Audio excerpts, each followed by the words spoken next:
ദൈവതിരുനാമത്തിന് മഹത്വം ഉണ്ടായിരിക്കട്ടെ.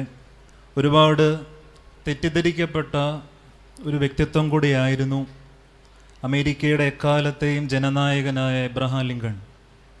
അദ്ദേഹം അടിമകളെ കച്ചവടം ചെയ്തു എന്നൊക്കെ പറയുന്ന തരത്തിലുള്ള അപവാദങ്ങൾ ഈ മനുഷ്യന് നേരെ വന്ന ഒരു കാലഘട്ടം. ഒരു പാതിരാത്രി എബ്രഹാം ലിങ്കൻ്റെ ഒരു സഹായിയായി നിൽക്കുന്നൊരു മനുഷ്യൻ അർദ്ധരാത്രി സമയത്ത് ഈ എബ്രഹാം ലിങ്കൻ്റെ മുറി പാതി തുറന്നു കിടക്കുന്നത് കാണുകയും ഒരു അരണ്ട വെളിച്ചം ആ മുറി കാണുകയും ചെയ്തിട്ട് മെല്ലെ നടന്ന് ആ വാതിൽ തുറന്നു നോക്കിയപ്പോൾ കണ്ടത് മുട്ടിന്മേൽ നിന്ന് കൈ രണ്ടും മലർത്തി ദൈവത്തോട് പ്രാർത്ഥിക്കുന്ന ഒരു ജനനേതാവാണ്. അദ്ദേഹത്തിൻ്റെ വാചകം ഇങ്ങനെയായിരുന്നു: ശലോമോന് ജ്ഞാനം കൊടുത്ത കർത്താവേ, ഈ ജനത്തെ നയിക്കുവാൻ വേണ്ട ജ്ഞാനം എനിക്ക് തരണമേ.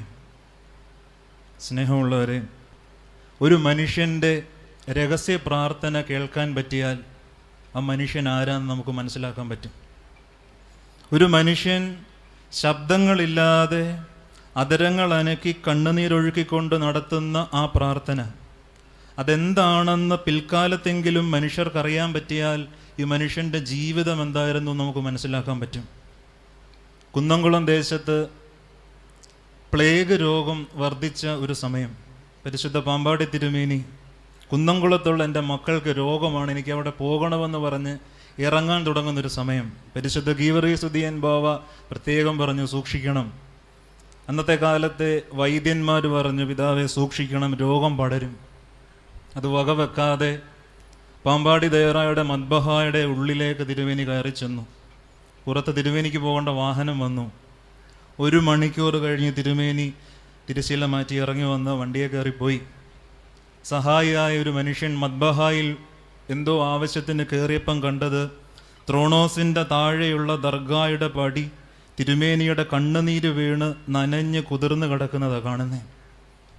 ഒരത്ഭുതങ്ങളും കണ്ണുനീരിൻ്റെ പിൻബലമില്ലാതെ കിട്ടത്തില്ല. സ്നേഹമുള്ളവരെ, അന്ന് ആ സമൂഹം, ഇന്ന് നമ്മുടെ സഭയെ മനസ്സിലാക്കുന്നുണ്ട്. ഈ പിതാക്കന്മാർ രഹസ്യമായി ദൈവത്തോട് നടത്തിയ പ്രാർത്ഥനയുടെ ബലമാണ്, ആ ആത്മബലത്തിലാണ് ഇന്ന് നമ്മൾ ജീവിക്കുന്നത്. നമ്മുടെ കർത്താവിനെ പറ്റി ചിന്തിക്കുമ്പോഴും യേശു നടത്തിയ രഹസ്യ പ്രാർത്ഥനകളുണ്ട്. പ്രിയമുള്ളവരെ, സുവിശേഷത്തിൽ നമ്മൾ വായിക്കുന്നുണ്ടല്ലോ, ഒരു പട്ടണത്തിൽ നിന്ന് വേറൊരു പട്ടണത്തിലേക്ക് പോയി സന്ധ്യയായപ്പം അത്ഭുതം കണ്ട് സന്തോഷിച്ച മനുഷ്യരെല്ലാം വീടുകളിലേക്ക് പോകുന്നു, യേശുവോ മലമുകളിലേക്ക് പോകുന്നു എന്ന് പറയുന്നുണ്ട്. യേശു മലമുകളിൽ പോയി ഒരു രാത്രി മുഴുവൻ പിതാവിനോട് നടത്തിയ സംഭാഷണം ഏറ്റവും അനുഗ്രഹീതനായ യോഹന്നാൻ ശ്ലീഹ ആ രഹസ്യ പ്രാർത്ഥന നമുക്ക് വേണ്ടി എഴുതി തന്നിട്ടുണ്ട്. വ്യക്തിപരമായി എനിക്ക് ഏറ്റവും എൻ്റെ മനസ്സ് ചേർന്ന് നിൽക്കുന്ന സുവിശേഷകനാണ് യോഹന്നാൻ ശ്ലീഹ. മറ്റ് ശിഷ്യന്മാർ കർത്താവിൻ്റെ കൈവിരലുകളിൽ കൂടെ ഊർന്നു വരുന്ന അത്ഭുതങ്ങൾ കണ്ട് തൃപ്തിപ്പെട്ട് സുവിശേഷങ്ങളിൽ എഴുതിയപ്പം ഓരോ അത്ഭുതം ചെയ്യുന്നതിൻ്റെയും പിന്നിൽ വിങ്ങുന്ന യേശുവിൻ്റെ മനസ്സിനെ എഴുതി വെച്ചത് യോഹന്നാൻ മാത്രമാണ്. മരിച്ചവനെ ഉയർപ്പിക്കുമ്പോഴും ലാസറിൻ്റെ കല്ലറയുടെ പുറത്ത് നിൽക്കുമ്പോഴും കൈവരണ്ടവൻ്റെ കൈ പിടിച്ച് നിവർത്തുമ്പോഴും ഈ അത്ഭുതങ്ങൾ കണ്ട് ജനങ്ങൾ ചിരിക്കുമ്പോൾ ഈ അത്ഭുതം ചെയ്യാൻ യേശുവിനെ പ്രേരിപ്പിച്ച വിങ്ങുന്ന ഒരു ഹൃദയം യേശുവിനുണ്ടായിരുന്നു. ആ യേശുവിൻ്റെ രഹസ്യ പ്രാർത്ഥന യോഹന്നാൻ്റെ സുവിശേഷം 17-ാം അധ്യായത്തിലുണ്ട്.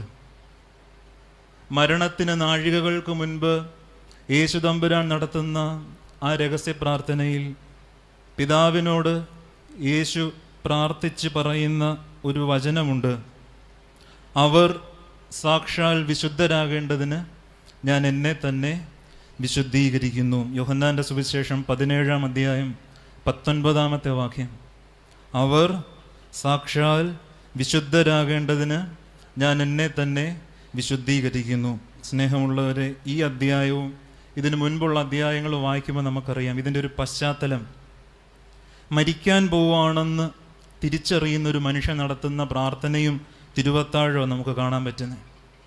നമ്മുടെ ചുറ്റുമുള്ള 90% മരണങ്ങളും അവിചാരിത മരണങ്ങളാണ് നമുക്കറിയാം. പക്ഷെ ചില മനുഷ്യർക്കെങ്കിലും നാളെ അല്ലെ നാളെ കഴിഞ്ഞ് അല്ലെ ഇന്ന ദിവസം മരണമുണ്ടെന്ന് തിരിച്ചറിവ് കിട്ടിക്കഴിഞ്ഞാൽ ഈ മനുഷ്യരുള്ളിൽ അനുഭവിക്കുന്ന ഒരു വേദനയും അവർ ജീവിച്ച് തീർക്കുന്ന ഒരു ജീവിതയാത്രയുണ്ട്. അത് ഭയങ്കര കഠിനമാണ് സ്നേഹമുള്ളവർ. വയനാട് ദുരന്തത്തെ പറ്റിയൊക്കെ നമ്മൾ പറയുമ്പം പറയുമല്ലോ, അവർ രാത്രിയിൽ ഉറങ്ങാൻ കിടന്നു, പുലർച്ചയിൽ എഴുന്നേറ്റപ്പോൾ അവരുമില്ല, ഗ്രാമവുമില്ല. അവിചാരിതത്തിൽ സംഭവിക്കുന്ന നഷ്ടങ്ങളാണ്. പക്ഷേ ചില രോഗങ്ങൾ ബാധിച്ചവർക്കെങ്കിലും, ചില ശിക്ഷകൾക്ക് വിധിക്കപ്പെട്ടവർക്കെങ്കിലും ഈ മുൻനിർണയം കിട്ടാറുണ്ട്, ഇന്ന ദിവസം മരിക്കും. യേശുവിനതുണ്ട്.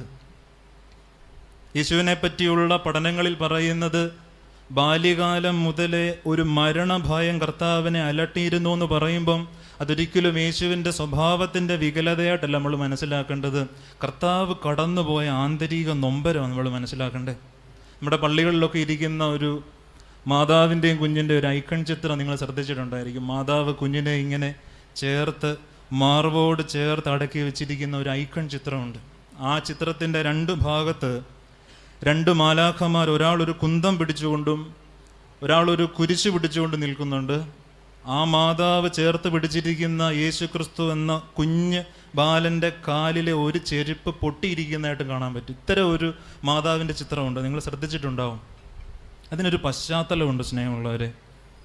ബാലനായി യേശു തമ്പുരാൻ കുഞ്ഞുങ്ങളുടെ കൂടെ കളിക്കുന്ന സമയത്ത് രണ്ട് ദൂതന്മാർ വന്ന് ഒരു കുരിശും കുന്തവും കാട്ടി ഈ കുഞ്ഞിനെ ഇങ്ങനെ ദർശനം കൊടുക്കുന്നതിൻ്റെ ഒരു ചരിത്ര പശ്ചാത്തലമുണ്ട്. ഇത് കണ്ട് ഭയന്ന് ബാലനായ യേശു ഓടി അമ്മയുടെ അടുക്കലേക്ക് ഓടുന്നുണ്ട്. ഓടി വന്ന് മാതാവിനെ കണ്ട് കെട്ടിപ്പിടിക്കുന്ന ഒരു രംഗം. ആ ഓട്ടത്തിൽ ഈ കുഞ്ഞിൻ്റെ കാലിൻ്റെ കുഞ്ഞു ചെരുപ്പ് പൊട്ടിപ്പോകുന്നുണ്ട്. കുഞ്ഞുനാൾ മുതൽ കാൽവറയിൽ സംഭവിക്കുന്ന രക്തം വാർന്നൊഴുകുന്ന ഒരു മരണം ദൈവപുത്രനായി യേശുവിൻ്റെ ഹൃദയത്തിൽ പിതാവ് കൊടുത്തിട്ടുണ്ട്. നമ്മൾ കൂടാര പെരുന്നാൾ കഴിഞ്ഞ ഒരു സമയമാണല്ലോ, ഇല്ലേ? മോശയും ഏലിയാവും അഗ്നിമേഘത്തിൽ നിന്നുകൊണ്ട് യേശുവിനോട് എന്ത് സംസാരിച്ചു എന്നാണ് നമ്മൾ വായിച്ചേ.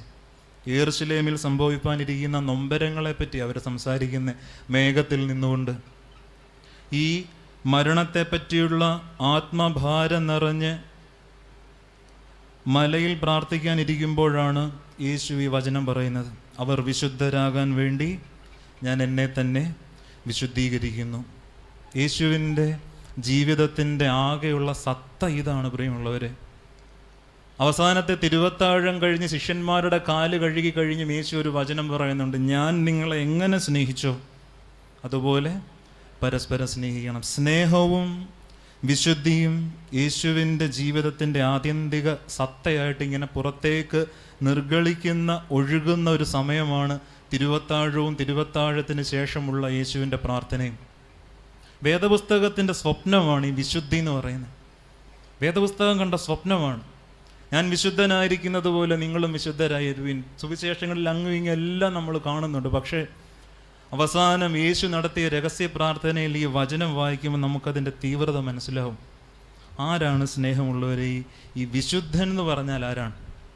നമ്മളൊക്കെ ക്രൈസ്തവരായതുകൊണ്ട് ജനിച്ച നാൾ മുതൽ പള്ളിയിലും സൺഡേ സ്കൂളിലും നമ്മൾ കേട്ട് പരിചയിച്ചൊരു പദവും ജീവിതവുമാണ് വിശുദ്ധൻ എന്ന് പറയുന്നത്.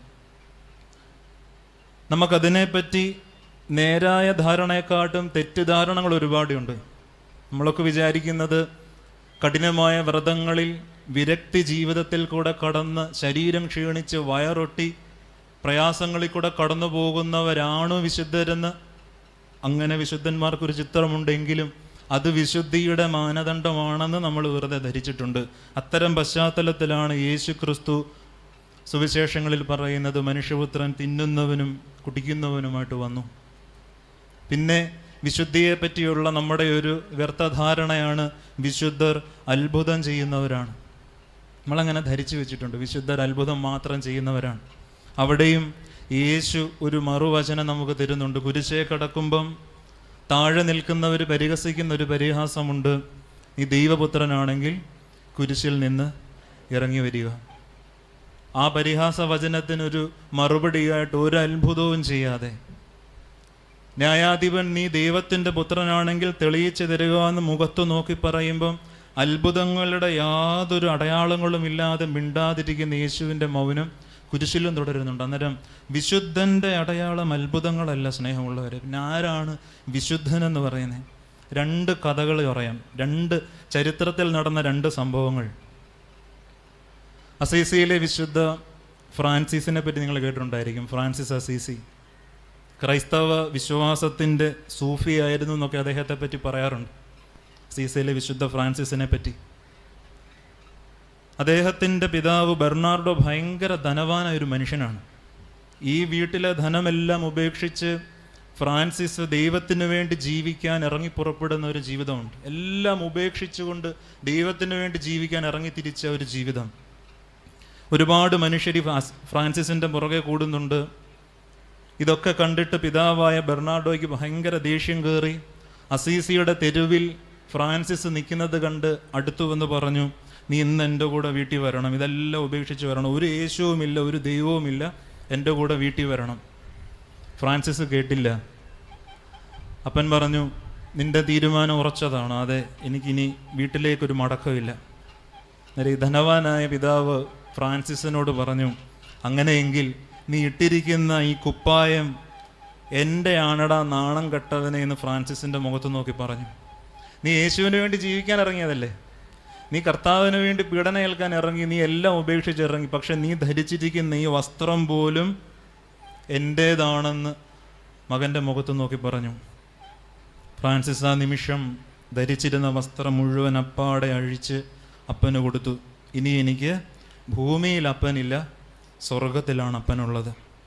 അസീസിയുടെ തെരുവിൽ ജനങ്ങൾ കൂടി നിൽക്കുന്ന സമയത്ത് ഒരു മനുഷ്യൻ പരിപൂർണ നഗ്നനായി നിന്നുകൊണ്ട്, എനിക്കിനി ഭൂമിയിൽ അപ്പനില്ല, ആകാശങ്ങളിൽ ഇരിക്കുന്നതാണ് എൻ്റെ അപ്പനെന്ന് പറഞ്ഞപ്പോൾ ഒരു മനുഷ്യർക്കും ആ നഗ്നത കണ്ടപ്പോൾ ലജ്ജ തോന്നിയില്ല. സ്നേഹമുള്ളവരെ, ദൈവത്തിൻ്റെ കരങ്ങളിലുള്ള പരിശുദ്ധിയുടെ വെളിച്ചം നിറഞ്ഞ ശരീരവുമായി ഫ്രാൻസിസ് അത് പറയുമ്പം കാലം നമ്മളെ പഠിപ്പിക്കുന്ന ഒരു പാഠമുണ്ട്. അളവില്ലാതെ ദൈവത്തെ സ്നേഹിക്കുന്നവനാണ് വിശുദ്ധൻ. വിശുദ്ധൻ്റെ ഒരു അടയാളം നമുക്ക് കാണിച്ചു തന്ന, സ്വർഗത്തിലിരിക്കുന്ന ദൈവം അതെൻ്റെ പിതാവാണെന്ന് പറഞ്ഞ് ആ ദൈവത്തെ സ്നേഹിക്കാൻ പറ്റുന്ന മനസ്ഥിതിയുള്ള മനുഷ്യർക്ക് പറയുന്ന പേരാണ് വിശുദ്ധൻ. ഒരു സംഭവം കൂടെ ചരിത്രം നമ്മളെ പഠിപ്പിക്കുന്നുണ്ട്. 4-ാം നൂറ്റാണ്ടിൽ ജീവിച്ചിരുന്ന ടെലിമാക്കസ് എന്ന് പറയുന്ന ഒരു വിശുദ്ധനുണ്ട്. ടെലിമാക്കസ്, നമുക്കറിയാം 4, 5 അല്ലെങ്കിൽ 2-3 നൂറ്റാണ്ടുകളിലൊക്കെ ഈ ലോക സമൂഹത്തിൻ്റെ ഒരു പ്രധാന വിനോദമെന്ന് പറയുന്നത് മനുഷ്യർ തമ്മിൽ അടിക്കുന്നത് കാണുകയും അവർ ചോര പൊടിയുന്നത് കാണുമ്പം അതിൽ സന്തോഷിക്കുകയും ചെയ്യുന്ന ഒരു വിനോദം ഈ കാലത്തൊരു സമയത്തുണ്ടായിരുന്നു, ഒരു കാലഘട്ടത്തിലുണ്ടായിരുന്നു. അങ്ങനെ രൂപപ്പെട്ടതാണ് ഈ കൊളോസിയങ്ങളൊക്കെ റോമൻ സാമ്രാജ്യത്തിൽ. ഗ്ലാഡിയേറ്റർ ഫൈറ്റുകളെ പറ്റിയൊക്കെ നിങ്ങൾ കേട്ടിട്ടുണ്ടായിരിക്കുമല്ലോ, മല്ലയുദ്ധന്മാർ പരസ്പര യുദ്ധം ചെയ്ത് മരിക്കുന്നത്. ടെലിമാക്കസ് ഒരിക്കൽ ഇങ്ങനെ തെരുവിൽ കൂടെ പോകുമ്പം ഭയങ്കര ജനങ്ങളുടെ ആരവം കേൾക്കുന്നു ഒരു കൊളോസിയത്തിൻ്റെ ഉള്ളിൽ നിന്ന്. എന്താണെന്നറിയാൻ സന്യാസിയായ ഈ വിശുദ്ധ സഭാപിതാവ് കൊളോസിയത്തിൻ്റെ പടികൾ കയറി മേളിച്ചെന്നു. കൊളോസിയം എന്ന് പറഞ്ഞാൽ സ്റ്റേഡിയമാണ്. 50,000-ഓളം മനുഷ്യരിങ്ങനെ ആ കൊളോസിയത്തിൽ നിറഞ്ഞിരിക്കുകയാണ്, സ്റ്റേഡിയത്തിൽ നിറഞ്ഞിരിക്കുകയാണ്. അകത്ത് നടക്കുന്നത് എന്താണെന്ന് വെച്ചാൽ ഏറ്റവും ദുർബലനായ ഒരു പടയാളിയും ബലവാനായ ഒരു പടയാളിയും കൂടെ മല്ലയുദ്ധം നടത്തുന്നു. ഈ ബലവാനായവൻ ഈ ദുർബലനായവനെ അടിച്ചു കൊല്ലുന്നതും അവൻ്റെ ചോര ചീറ്റുന്നതും കണ്ട് 50,000-ത്തിലധികം വരുന്ന മനുഷ്യരെ കൈയടിക്കുന്ന ഒരു രംഗമാണ്. പട്ടാളത്തിൻ്റെ ചക്രവർത്തിയുടെ അനുവാദത്തോടെ നടക്കുന്ന ഒരു രംഗമാണ്. ഇത് കണ്ടിട്ട് ഉള്ളുപൊട്ടി ഈ മനുഷ്യൻ ആരവാരങ്ങൾക്കിടയിൽ കൂടെ നിലവിളിച്ചുകൊണ്ട് ഇറങ്ങി വന്ന് അതിൻ്റെ മധ്യത്തിലേക്ക് വന്ന്, അരുത് അരുത്, ഉള്ള മനുഷ്യർ തമ്മിൽ അടിച്ചു കൊല്ലരുത്, മനുഷ്യൻ്റെ വേദനകളോട് കരുണയുണ്ടാകണം, ദൈവത്തിൻ്റെ കരുണയെ നിന്ദിക്കരുതെന്നും പറഞ്ഞ് ഇങ്ങനെ ഇറങ്ങി വന്നു. പരസ്പരം അടിക്കുന്ന 2 പേരെ പിടിച്ചു മാറ്റി. എന്നാൽ വിനോദപരമായി ഈ യുദ്ധം അവസാനിച്ചത് കണ്ട് രോക്ഷാകുലരായ മനുഷ്യർ ഈ ടെലിമാക്കസ് എന്ന് പറയുന്ന സന്യാസിയെ ഈ കൊളോസിയത്തിൻ്റെ ഉള്ളിൽ വെച്ച് തന്നെ വാളുകൊണ്ട് കുത്തുകയും കല്ലെറിഞ്ഞു കൊല്ലുകയും ചെയ്തു. ഒരു ക്രൈസ്തവ സന്യാസി ഗ്ലാഡിയേറ്റർ യുദ്ധം നടക്കുന്ന സ്റ്റേഡിയത്തിൻ്റെ മധ്യഭാഗത്ത് ചോരവാർന്ന് ജനങ്ങളാൽ കൊല്ലപ്പെട്ടു എന്ന് കേട്ടപ്പം റോമാ നഗരം ശരിക്കും ഞെട്ടിവിറച്ചു. ഹൊണോറിയസ് എന്ന് പറയുന്ന അന്നത്തെ ചക്രവർത്തിക്ക് ഇത് ഭയങ്കര നൊമ്പരമുണ്ടാക്കി. ആ മനുഷ്യൻ ഗ്ലാഡിയേറ്റർ ഫൈറ്റുകൾ എന്നേക്കുമായിട്ട് നിർത്തി ഒരു തീരുമാനമെടുത്തു, മനുഷ്യൻ്റെ വേദനകളെ ആദരിക്കാൻ പഠിക്കണം. അളവില്ലാതെ മനുഷ്യരെ സ്നേഹിക്കുന്നവരാണ് വിശുദ്ധർ. സ്നേഹത്തിൻ്റെ ഒരു അളവുകോല് മാത്രമേ ഉള്ളൂ പ്രിയമുള്ളവരെ.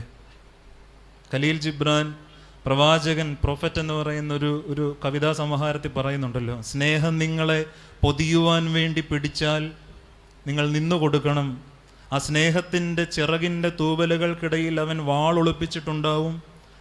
അത് നിങ്ങളെ മുറിപ്പെടുത്തിയിട്ടുണ്ടാവും. എങ്കിലും നിങ്ങൾ നിന്നു കൊടുക്കണമെന്ന് പറയുന്നു. കാരണം സ്നേഹിക്കുന്ന മനുഷ്യർ മാത്രമേ ഇന്നയോളം ഈ ലോകത്ത് വേദനിച്ചിട്ടുള്ളൂ.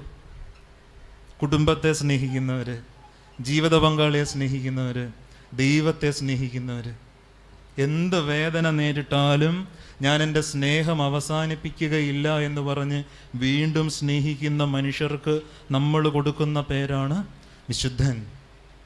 പാഷൻ എന്ന് പറയുന്നൊരു വാക്കുണ്ടല്ലോ.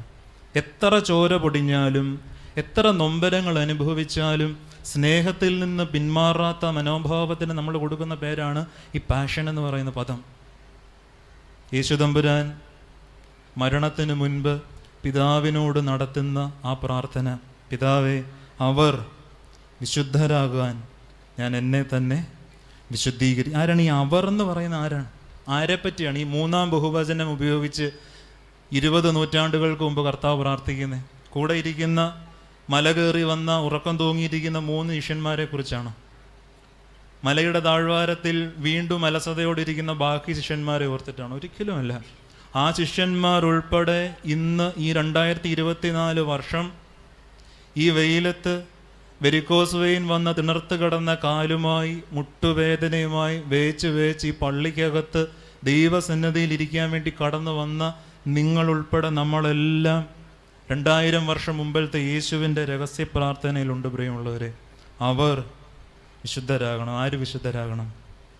നമ്മൾ വിശുദ്ധരാകണം. ക്രൈസ്തവനെ പറ്റി ഒരു സിനോണിം, മറ്റൊരു പദം വേറെ പറയണമെന്ന് പറഞ്ഞാൽ വിശുദ്ധൻ എന്നൊരു പദമേ ഉണ്ടായിരുന്നുള്ളൂ. വിശുദ്ധനാണ്. പള്ളിയിൽ പോകുന്നവനും വിശുദ്ധ കുർബാന അനുഭവിക്കുന്നവനും വിശുദ്ധനാണ്. അതിനപ്പുറം ഒരു അലങ്കാര നാമം, ഒരു ശ്രേഷ്ഠനാമം ഈ മനുഷ്യർക്ക് കൊടുക്കാനില്ലാതിരുന്നൊരു കാലം ഉണ്ടായിരുന്നു. ഇന്ന് എത്ര നാമങ്ങളുടെ നെറ്റിപ്പട്ടങ്ങൾക്ക് കീഴേ പ്രിയമുള്ളവർ നമ്മൾ ജീവിക്കുന്നത്? വെറുതെ ചിന്തിച്ചാൽ മതി. മലങ്കര നസ്രാണി, മാർത്തോമൻ ക്രിസ്ത്യാനി, ഇല്ലേ? മാർത്തോമാ ശ്ലീഹ നേരിട്ട് വന്ന് സ്നാനപ്പെടുത്തിയ കുടുംബത്തിലെ ഇളം തലമുറക്കാരൻ, 8ാം നൂറ്റാണ്ടിൽ മാത്രം വന്ന ബ്രാഹ്മണരെ ഉദ്ധരിച്ചുകൊണ്ട് 1ാം നൂറ്റാണ്ടിൽ മാർത്തോമാ ശ്ലീഹ സ്നാനപ്പെടുത്തിയ ബ്രാഹ്മണർ, ചരിത്ര വസ്തുതകൾ പോലും പഠിക്കാതെ ഇന്നും പറയും എൻ്റെ പൂർവികർ ബ്രാഹ്മണരായിരുന്നു. നസ്രാണി പൈതൃകം, നസ്രാണി പൗരുഷം എല്ലാം നല്ലതാണ്. സാമുദായിക അടയാളങ്ങളും നാമങ്ങളുമാണ്, നല്ലതാണ്. പക്ഷേ ഈ വ്യർത്ഥമായ നെറ്റിപ്പട്ടങ്ങൾക്ക് കീഴിൽ വിശുദ്ധൻ എന്നൊരു പേര് നമുക്കുണ്ട് പ്രിയമുള്ളവരെ. പള്ളി പ്രാർത്ഥിക്കാൻ വരുന്ന നീ വിശുദ്ധനാണ്, വിശുദ്ധനാകാൻ വിളിക്കപ്പെട്ടവനാണ്. അളവില്ലാതെ കുടുംബത്തെ സ്നേഹിക്കുകയും അളവില്ലാതെ കർത്താവിനെ സ്നേഹിക്കുകയും ചെയ്ത് മുറിവേറ്റ് രക്തം വാർന്നൊലിക്കുന്ന വിശുദ്ധർ ഈ സഭയിൽ ഇന്നും ജീവിക്കുന്നുണ്ട്. നിങ്ങളുടെ വിശുദ്ധരാണ് ആരൊക്കെയാണെന്ന് ചോദിച്ചാൽ നമ്മൾ പരുമല തിരുമേനിയുടെ പേര് പറയും, പരിശുദ്ധ വട്ടശ്ശേരി തിരുമേനിയുടെ പേര് പറയും, പിന്നെ ഒന്ന് ആലോചിച്ചിട്ട് കോതമംഗലത്തെ ബാവായുടെ പേരും പറയും. ഇത്രയുള്ള വിശുദ്ധർ നമുക്ക്. ഓരോ വീടുകളിൽ ഉണ്ടായിരുന്ന ഒരു കാലം ഉണ്ടായിരുന്നു. ഞാനൊക്കെ പലപ്പോഴും നമുക്ക് പരിചയമുള്ള വീട്ടിലെ ഒരു അമ്മയെ ഓർക്കാറുണ്ട്. ഒരു പ്രായമുള്ള അമ്മച്ചിയാണ്. ചെറുപ്പകാലത്ത് അപ്പനും അമ്മയും നഷ്ടപ്പെട്ടിട്ട് കെട്ടിക്കൊണ്ട് കയറി വന്ന വീട്ടിൽ സഹോദരങ്ങളെ വളർത്തിക്കൊണ്ടുവന്നു. സ്വന്തം സഹോദരങ്ങളെ വളർത്തി 14 വയസ്സ് മുതൽ എല്ലാ മനുഷ്യർക്കും അമ്മയായിട്ട് ഇങ്ങനെ ജീവിക്കുകയാണ്. വെളുപ്പിന് എഴുന്നേക്കും, 4 മണിക്ക് എഴുന്നേക്കും, അപ്പച്ചനെ വിളിക്കും, പ്രാർത്ഥിക്കാനിരിക്കും. അത് കഴിഞ്ഞ് അടുക്കളയിൽ കയറുന്ന കയറ്റം 11 മണി വരെ അടുക്കളയിലുണ്ട്. ഇവിടെ ഇരിക്കുന്ന അമ്മമാർക്ക് ഞാൻ പറയുന്നതിൻ്റെ തീവ്രത അതേ അളവിൽ മനസ്സിലാവുമെന്ന് എനിക്കറിയാം. രാവിലത്തെ ഭക്ഷണം കഴിക്കുമ്പം 11 മണി, ഉച്ചയ്ക്കത്തെ ആഹാരം കഴിക്കുമ്പം 3 മണി, രാത്രിയിലെ ആഹാരം എല്ലാവരും കഴിച്ച് കഴിഞ്ഞ് ബാക്കിയുണ്ടെങ്കിൽ 11 മണിക്ക്. ഒരു കാലഘട്ടത്തെ വീടിൻ്റെ അവസ്ഥയാണ് പറയുന്നത്. അതല്ല, 11 മണിക്ക് 4 മണിക്ക് എഴുന്നേറ്റ ഈ അമ്മ പാത്രങ്ങളെല്ലാം മോറി വെച്ച് അടുക്കളയിലെ ലൈറ്റ് അണച്ച് തിരിച്ചു വന്നിരുന്ന് വീണ്ടും പാട്ടുപാടി വേദോസ്തവം വായിക്കുന്നതിൻ്റെ ഒരു ഓർമ്മ എൻ്റെ മനസ്സിലുണ്ട്. ആ പാട്ടുപാടൽ 11:30 തുടങ്ങുന്നത് 12 മണിയോളം പ്രാർത്ഥിച്ചിട്ടാണ് കിടക്കുന്നത്. ദിവസവും വിശ്രമമില്ലാതെ, അവധിയില്ലാതെ അമ്മമാരിങ്ങനെ അടുക്കളയിൽ കിടന്ന് ഇങ്ങനെ യന്ത്രങ്ങൾ കണക്ക് ഇങ്ങനെ ജോലി ചെയ്തുകൊണ്ടിരിക്കുന്നു. ഒരു ദിവസം കഫക്കെട്ട് നെഞ്ചിലടിഞ്ഞ് ന്യൂമോണിയ വന്നു കൂടി ഒട്ടും വയ്യാതെ സുപ്രഭാതത്തിൽ നിലത്ത് വീണപ്പോഴാണ് ഈ അമ്മ എല്ലാവരും കൂടി എടുത്തുകൊണ്ട് പോകുന്നത്. ഈ അമ്മയെടുത്ത് ആംബുലൻസിലേക്ക് ആശുപത്രി കൊണ്ടുപോകാൻ കയറ്റുമ്പോഴും അബോധാവസ്ഥയെ പറയുന്നുണ്ട്, മക്കൾ 4 മണിക്ക് വരും, അവർക്കൊന്നും ഉണ്ടാക്കിയില്ല, നാളെ കുഞ്ഞുങ്ങൾക്ക് ചോറ് കൊടുക്കണം. 2 മാസം കഴിഞ്ഞ് അമ്മ കടന്നുപോയി. ആ അമ്മയുടെ ശൂന്യതയിലാണ് ഇന്നും അമ്മ എന്തായിരുന്നു എന്ന് അക്കമിട്ട് ആ മക്കൾ എഴുതിക്കൊണ്ടിരിക്കുന്നത്. എത്ര വിശുദ്ധർ നമുക്കിടയിലുണ്ട് സ്നേഹമുള്ളവരെ. വിശുദ്ധരുടെ കാര്യത്തിൽ നിരാശപ്പെടേണ്ട എന്നാണ് എൻ്റെ വ്യക്തിപരമായ അഭിപ്രായം. വിശുദ്ധരുണ്ട്. കാണാൻ പറ്റാതെ, അലങ്കാരങ്ങളില്ലാതെ, പൊതുവേദികളിൽ മുന്നിലേക്ക് വരാതെ, സോഷ്യൽ മീഡിയകളിൽ ഫോട്ടോ ഇടാതെ, ഒളിച്ചിരുന്ന് അവൻ വളരണം ഞാനോ കുറയണമെന്ന യോഹന്നാൻ്റെ മനസ്സോടെ ജീവിക്കുന്ന വിശുദ്ധർ ഈ സഭയിലുണ്ടായിട്ടുണ്ട്, ഇപ്പോഴും ജീവിക്കുന്നുണ്ട്. എന്നാലും ഈ പ്രഭാതത്തിൽ വെറുതെ നമുക്ക് നിങ്ങളുടെ ചിന്തയ്ക്ക് വേണ്ടി ഞാൻ ആ വചനം പറഞ്ഞതാണ്. യേശു മരണത്തിന് മുൻപ് ആത്മനൊമ്പരത്തിൽ പറയുന്ന ഒരു വചനമാണ്, അവർ വിശുദ്ധരാകണം. സ്നേഹമുള്ളവരെ, മരിക്കുന്നതിന് മുൻപ് ആരെങ്കിലും എന്തെങ്കിലും പറഞ്ഞാൽ അത് ചെയ്തു കൊടുക്കണമെന്നൊക്കെ പറഞ്ഞ് നിങ്ങൾ കേട്ടിട്ടുണ്ടായിരിക്കും അല്ലേ? മരണങ്ങളൊക്കെ വീട്ടിൽ നടന്നിരുന്ന ഒരു കാലമുണ്ടല്ലോ. മരണങ്ങൾ വീട്ടിൽ നടന്നിരുന്നൊരു കാലമുണ്ട്. അപ്പൻ മരിക്കാറായി കിടക്കുമ്പോൾ, അമ്മ മരിക്കാറായി കിടക്കുമ്പോൾ മക്കളൊക്കെ ചുറ്റും വന്ന് നിൽക്കും, പ്രാർത്ഥന ഉരുവിടും, സങ്കീർത്തനങ്ങൾ പാടിക്കൊടുക്കും. അവസാനം ഈ അപ്പൻ പറയുന്ന വാക്ക് ഏറ്റവും പ്രധാനമായിരിക്കും. 90 വയസ്സല്ല 80 വയസ്സുള്ള ആ ജീവിതത്തിൻ്റെ ആകെ സത്ത ആ വചനത്തിൽ കാണും. കുറച്ച് നാളുകൾക്ക് മുൻപ് ഇവിടെ കോട്ടയത്ത് മോഹൻദാസ് എന്ന് പറയുന്ന ഒരു പ്രസിദ്ധനായ ഒരു ആർട്ടിസ്റ്റ് ഉണ്ട്, ഒരു ചിത്രകാരനുണ്ട്. ഞാൻ വളരെ ഒരു കൗതുകത്തിന് അദ്ദേഹത്തിൻ്റെ വീട്ടിലൊക്കെ ഇടയ്ക്ക് പോകും. അദ്ദേഹം ചിത്രകാരനാണ്. അദ്ദേഹത്തിൻ്റെ ചിത്രരചന പഠിക്കാൻ ഒരുപാട് കുഞ്ഞുങ്ങൾ ആ വീട്ടിൽ വന്നിരിപ്പുണ്ട്. അവരിൽ ഒരാളായിട്ട് വെറുതെ ഇങ്ങനെ വന്നിരിക്കും, വരയ്ക്കുന്നത് കാണാനും ഒക്കെ. നല്ലൊരു ചിത്രകാരനാണ്. അങ്ങനെ ഇരിക്കെ ഒരു ഡോക്ടർ, അത് എറണാകുളത്തെ ഏതോ ഒരു ആശുപത്രിയിൽ നിന്നാണ്, അദ്ദേഹം ഒരു കുഞ്ഞ് കടലാസിൽ ഒരു കൊച്ചുകുട്ടി വരച്ച ഒരു ചിത്രം കൊണ്ടുവന്ന് ഈ ആർട്ടിസ്റ്റിന് കൊടുത്ത്, സാർ ഇതൊന്ന് നോക്കണം, ഒരു കുഞ്ഞ് വരച്ചാണ്, ഇത് നോക്കിയിട്ട് ഇതാര് വരച്ച് എങ്ങനെ വരച്ചു എന്ന് ഞാൻ പറയാം. സാർ അത് നോക്കി അടുത്തിരിക്കുന്നതുകൊണ്ട് എനിക്കും അത് കാണാൻ പറ്റിയ ചിത്രം എന്താണെന്ന്, ഒരു വീവിങ് ബേർഡിൻ്റെ, നമ്മൾ ഈ ആറ്റക്കുരുവി എന്നൊക്കെ പറയുന്നൊരു പക്ഷിയുണ്ടല്ലോ, നല്ല മനോഹരമായിട്ട് കൂടുണ്ടാക്കുന്നൊരു പക്ഷിയുണ്ടല്ലോ, തുന്നി തുന്നി തുന്നി ഇങ്ങനെ താഴേക്ക് തൂങ്ങിക്കിടക്കുന്ന ഒരു വാതിലൊക്കെ ഉള്ള ഒരു മനോഹരമായ കൂടുണ്ടാക്കുന്ന പക്ഷിയാണ് ഈ വീവിങ് ബേർഡ് എന്ന് പറയുന്നത്, ആറ്റക്കുരുവി എന്നൊക്കെ നമ്മൾ പറയുന്നത്. ഒരു വീവിങ് ബേർഡ് അതിൻ്റെ കിളിക്കൂട്ടിൽ പറന്ന് നിന്നുകൊണ്ട് അതിൻ്റെ ഉള്ളിലെ കുഞ്ഞ് പക്ഷിക്കുഞ്ഞുങ്ങൾക്ക് കൊക്കിൽ തീറ്റ വെച്ച് കൊടുക്കുന്ന ഒരു ചിത്രമാണ്. ഒരു കുഞ്ഞ് വരച്ചതാണ്. സാറ് പറഞ്ഞു, കൊള്ളാം, ഇത് ആരാ വരച്ചത് പറ. ഡോക്ടർ പറഞ്ഞു, ബ്ലഡ് ക്യാൻസർ വന്ന് ഏറ്റവും മൂർധന്യാവസ്ഥയിലായിരിക്കുന്ന 12 വയസ്സുള്ളൊരു കുഞ്ഞ് അതിൻ്റെ ചികിത്സയുടെ അവസാന ഭാഗത്ത് കൈയുടെ ചലനം പോലും അവസാനിക്കുന്നതിന് മുൻപ് വരച്ച് എനിക്ക് തന്നതാ സാറേ എന്ന് പറഞ്ഞു. ആ കുഞ്ഞിൻ്റെ വീട്ടിൽ ചെന്നാലും കാണാൻ പറ്റും, അവൻ്റെ പൊക്കത്തിൽ ഭിത്തിയിൽ ഇങ്ങനെ പെൻസിലും കൊണ്ട് കോറിയിട്ടിരിക്കുന്നതെല്ലാം തള്ളപ്പക്ഷി കുഞ്ഞുങ്ങൾക്ക് തീറ്റ കൊടുക്കുന്ന ചിത്രങ്ങളാണ്.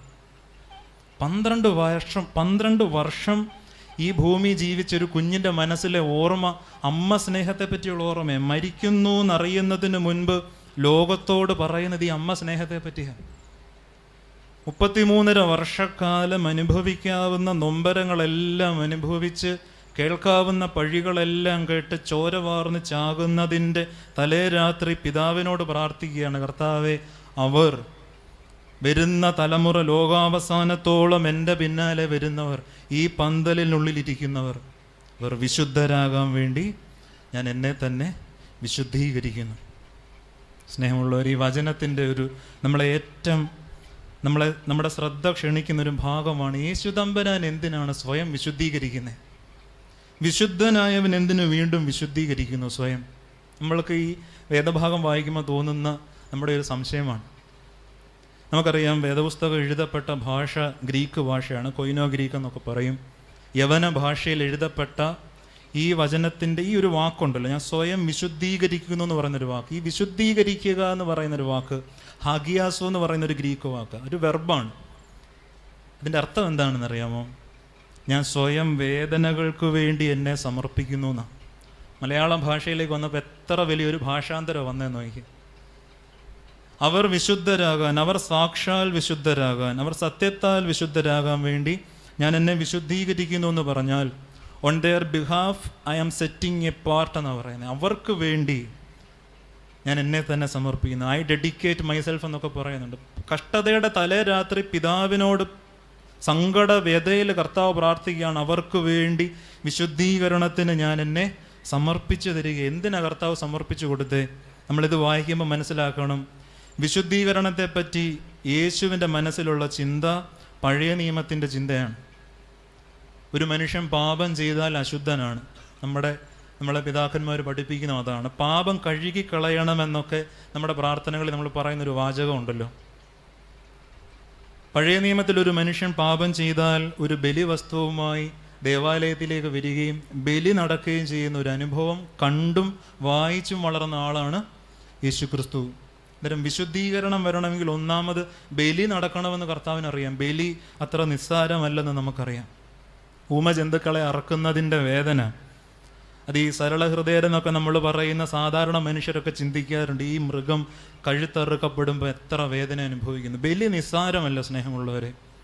രണ്ടാമത് യേശുവിൻ്റെ മനസ്സിലറിയാം, സക്കറിയ പ്രവചനത്തിൻ്റെ അവസാന ഭാഗം 13-ാം അധ്യായത്തിൻ്റെ 9-ാം വാക്യത്തിലുണ്ട്, 1/3 അംശത്തെ ഞാൻ അഗ്നിയിൽ കൂടെ കടത്തി വിടുമെന്ന് കർത്താവ് പറയുന്നുണ്ട്. ശേഷിക്കുന്ന മനുഷ്യർ, ഒരു വിശ്വാസത്യാഗത്തിൻ്റെ ശേഷം അവശേഷിക്കുന്ന ഒരു മനുഷ്യരെ ഞാൻ തീയിൽ കൂടെ കടത്തുമെന്ന് പറയുന്നത്.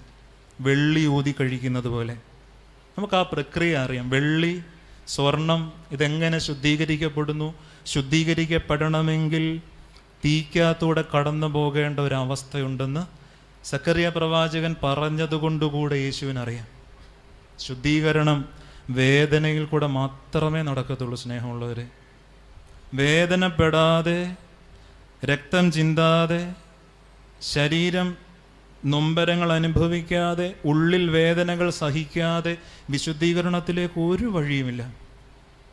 അത് വ്യക്തമായിട്ട് നമ്മളെ വെളിവാക്കുന്നൊരു വേദഭാഗമാണ്. അവർക്ക് വേണ്ടി, കഷ്ടതകൾക്ക് വേണ്ടി ഞാൻ എന്നെ തന്നെ സമർപ്പിക്കുന്നു. അവർ വിശുദ്ധരാകാൻ ഞാൻ എന്നെ സമർപ്പിക്കുന്നു. എന്നെ കേൾക്കുന്ന സ്നേഹമുള്ളവരെ, യേശു അനുഭവിച്ച വേദന എന്താണ്? യേശുവിൻ്റെ വേദന നമ്മൾ ചിന്തിച്ചിട്ടുണ്ടോ?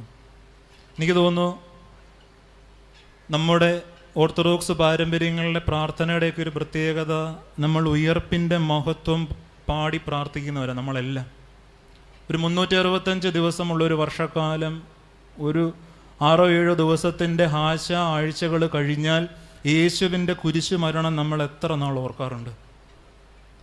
മുൾക്കിരീടം വെച്ചപ്പം തല ചീന്തി രക്തം ചീന്തിയത് നമ്മൾ ഓർക്കാറുണ്ടോ? നമ്മൾ അങ്ങനെ ഓർക്കാറില്ല അധികം. 365 ദിവസവും അനുഗ്രഹങ്ങൾ തരുന്നൊരു യേശുവിനെ മാത്രം മതി നമുക്ക്.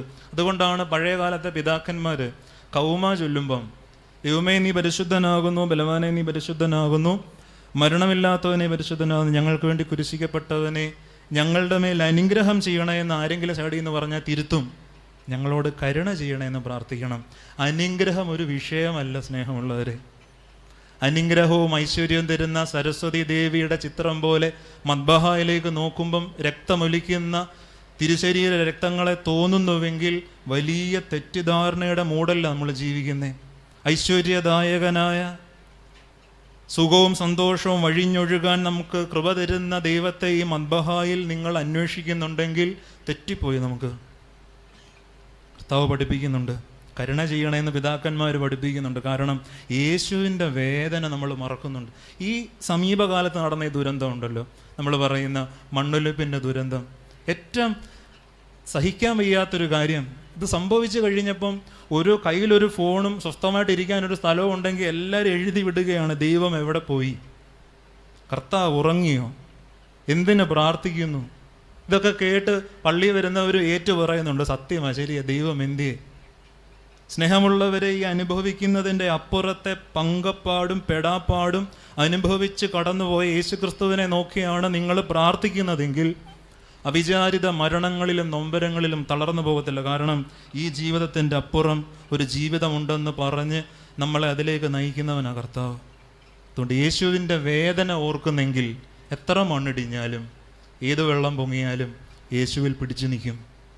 യേശുവിൻ്റെ വേദന നമ്മൾ മറക്കുന്നു എന്നൊരു തെറ്റ് നമ്മുടെ സഭയ്ക്ക്, നമ്മുടെ സമൂഹത്തിനുണ്ട്. സ്നേഹമുള്ളവരെ, യേശുവിൻ്റെ ഏത് വേദനയാണ് നമുക്ക് ഓർക്കാനുള്ളത്?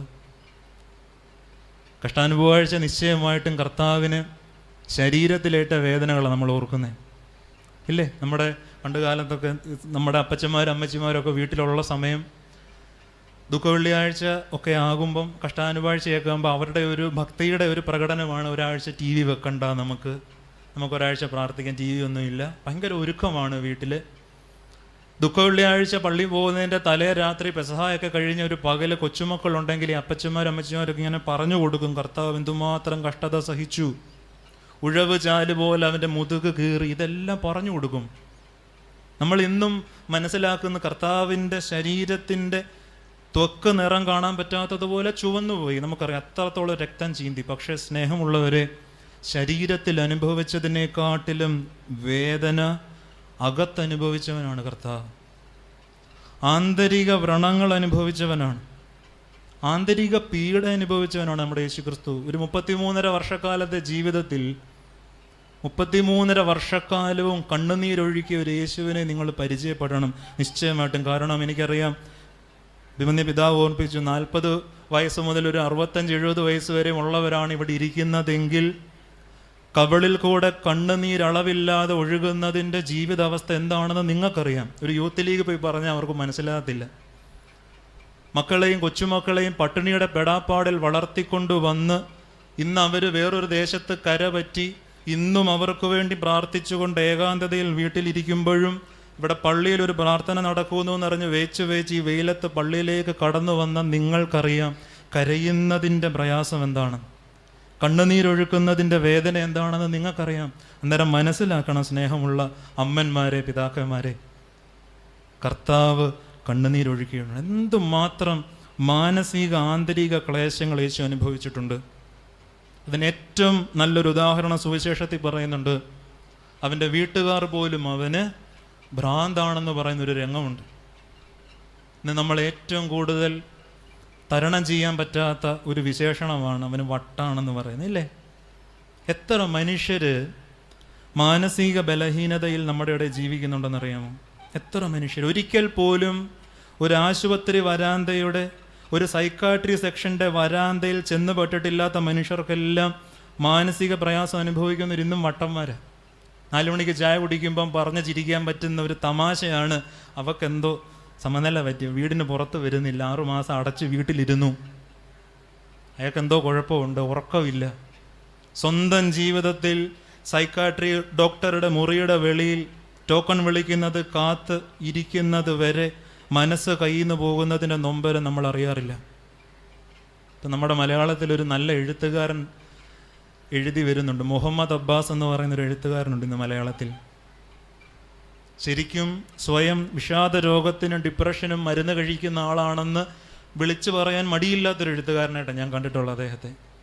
കാരണം അദ്ദേഹം അതിന് ചികിത്സ തേടി ആശുപത്രികളിൽ കഴിഞ്ഞിട്ടുണ്ട്, കഠിനമായ അതിൻ്റെ മരുന്ന് സ്വീകരിച്ച് തളർന്നിരുന്നിട്ടുണ്ട്. അയാൾ പറയുന്നതാണ് ഈ മനസ്സെന്ന ജെല്ലിമിഠായി കൈ കടന്നിങ്ങനെ വഴുതുന്ന ഒരവസ്ഥയെപ്പറ്റി പറയുന്നുണ്ട്. നിങ്ങൾക്കറിയാം, ഈ ജെല്ലിമിഠായി ഒക്കെ പണ്ട് നമുക്ക് കിട്ടുന്നൊരു കാര്യം, അതിൻ്റെ കവറ് പൊട്ടിച്ച് കൈവച്ചാൽ ഇങ്ങനെ ആടുന്നത് കാണാം, കൈ നിൽക്കില്ല.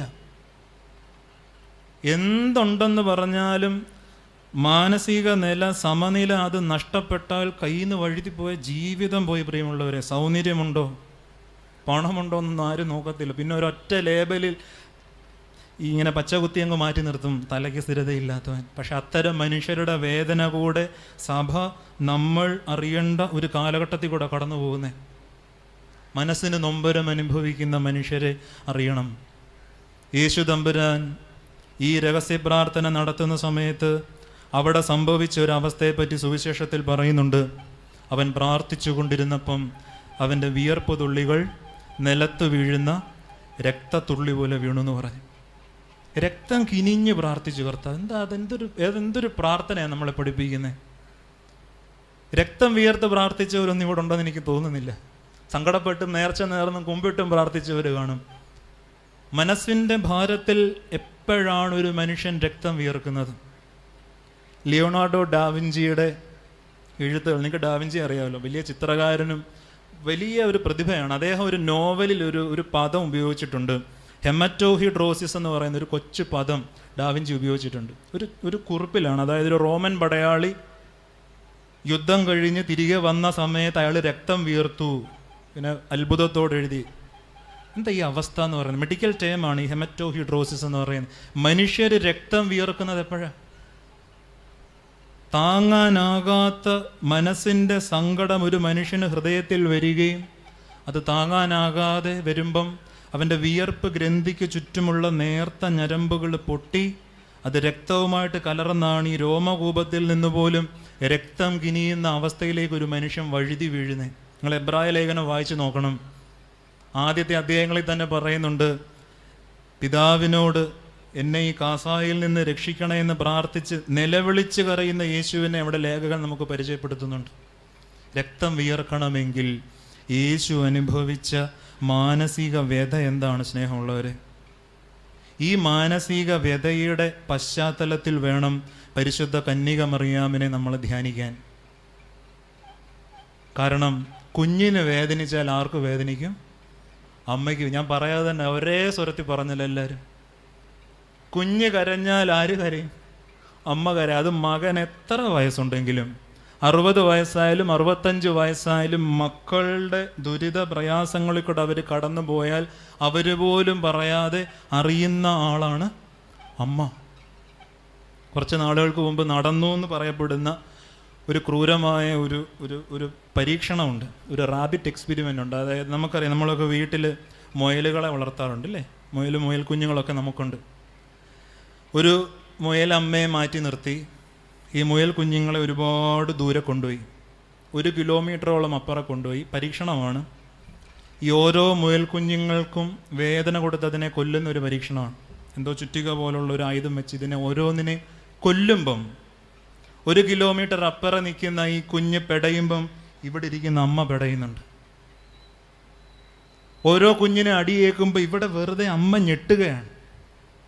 അത് അത്തരമൊരു എക്സ്പെരിമെൻ്റ് നടന്നില്ലെങ്കിൽ പോലും ഓരോ വീട്ടിലെയും അമ്മയ്ക്കറിയാം, മക്കളുടെ മനസ്സൊന്ന് പിടച്ചാൽ അതിൻ്റെ ഇരട്ടി പിടപ്പ് സ്വന്തം ഹൃദയത്തിലുണ്ടെന്ന് ഉണ്ടാകുന്നത് അമ്മമാർക്കറിയാമെങ്കിൽ പരിശുദ്ധ മാതാവിൻ്റെ ഈ നടയ്ക്ക് നിൽക്കുമ്പോൾ നമ്മൾ മനസ്സിലാക്കണം, യേശു അനുഭവിച്ച മുൾക്കിരീടത്തെ അതിൻ്റെ ഇരട്ടി വേദനയോടെ അനുഭവിച്ച ആളാണ് പരിശുദ്ധ കന്യക മറിയം. ഇവിടെ വന്നപ്പോൾ ഞാൻ ആ ചിത്രത്തിൽ നോട്ടിൻ്റെ മാലയൊക്കെ കിടക്കുന്നത് കണ്ടു. എല്ലാം നല്ലതാണ്.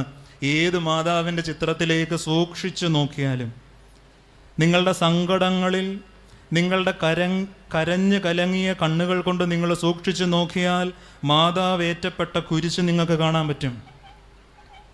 മാതാവ് ധരിച്ച മുൾക്കിരീടം നിങ്ങൾക്ക് കാണാൻ പറ്റും.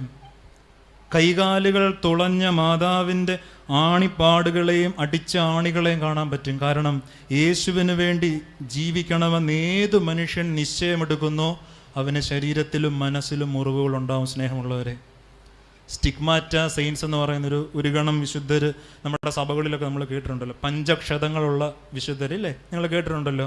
ഫ്രാൻസിസ് അസീസി പോലുള്ള വിശുദ്ധരൊക്കെ അതിൽ പെടുന്ന ആൾക്കാർ.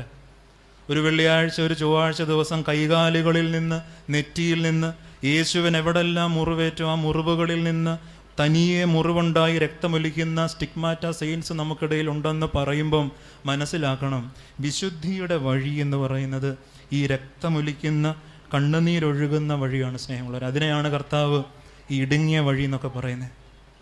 ഗത്സമന തോട്ടത്തിൽ രക്തം വിയർത്ത് മോനിരുന്ന് പ്രാർത്ഥിക്കുമ്പം നസറേത്തിലെ വീട്ടിൽ അമ്മ എങ്ങനെയായിരിക്കും ഇരുന്നിട്ടുണ്ടാവുക? പടയാളികൾ വന്ന് ചെകിട്ടത്തടിക്കുമ്പം അമ്മ എങ്ങനെയായിരിക്കും ഇരുന്നിട്ടുണ്ടാവുക?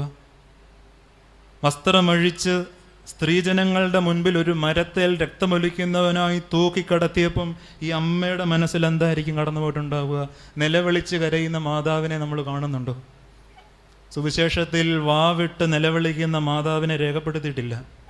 കൂടുതലും മിണ്ടാതെ നിൽക്കുക. നമുക്കറിയാം, നല്ല ഒരു സങ്കടം ജീവിതത്തിൽ വന്നാൽ കരയാൻ പോലും പറ്റാതിരിക്കുന്ന അവസ്ഥ നമുക്ക് ജീവിതത്തിൽ വന്നിട്ടുണ്ട്. നമ്മൾ ഈ അക്ഷരാർത്ഥത്തിൽ നാവിറങ്ങിപ്പോയെന്നൊക്കെ പറയുന്നൊരു അവസ്ഥയുണ്ടല്ലോ, കരയാൻ പോലും പറ്റത്തില്ല.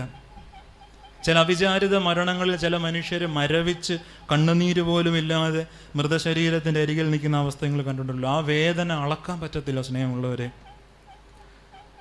യേശു തമ്പുരാൻ ഗത്സമേനെ പ്രാർത്ഥിച്ചപ്പം രക്തം വിയർക്കുന്ന മനോവേദന അനുഭവിച്ചെങ്കിൽ അതിൻ്റെ ഇരട്ടി കാഠിന്യം അമ്മ അനുഭവിച്ചിട്ടുണ്ട്. പണ്ടൊരിക്കൽ എൻ്റെ ഒരു കൂട്ടുകാരൻ അവൻ്റെ ജീവിതത്തിൽ നടന്ന ഒരു സംഭവം എന്നോട് പറഞ്ഞത് എന്നും ഞാൻ ഓർക്കാറുണ്ട്. ഇന്ന് വലിയ പാലക്കാടുള്ളൊരു സ്നേഹിതനാണ്. ഞങ്ങൾ ഒരു ദേറായി നിൽക്കുന്ന സമയത്തൊക്കെ അവിടെ ഒരുമിച്ച് താമസിക്കാൻ കൂടെ വന്ന ഒരാളാണ്. അവൻ പറഞ്ഞൊരു അനുഭവം ഉണ്ട്. എന്താ പറയുക, അവൻ അപ്പൻ മരണപ്പെട്ടു പോയി, സഹോദരങ്ങളിൽ ഒറ്റ മോനേ ഉള്ളൂ. പിന്നെ കൂട്ടുകാരൊക്കെ വന്നിങ്ങനെ വിളിക്കുന്നുണ്ട്, എടാ നമുക്ക് ട്രിപ്പിന് പോവാം, നമുക്കൊന്ന് ചുറ്റാനൊക്കെ പോവാം എന്ന് പറഞ്ഞ് കൂട്ടുകാർ വന്ന് വിളിക്കുന്നുണ്ട്.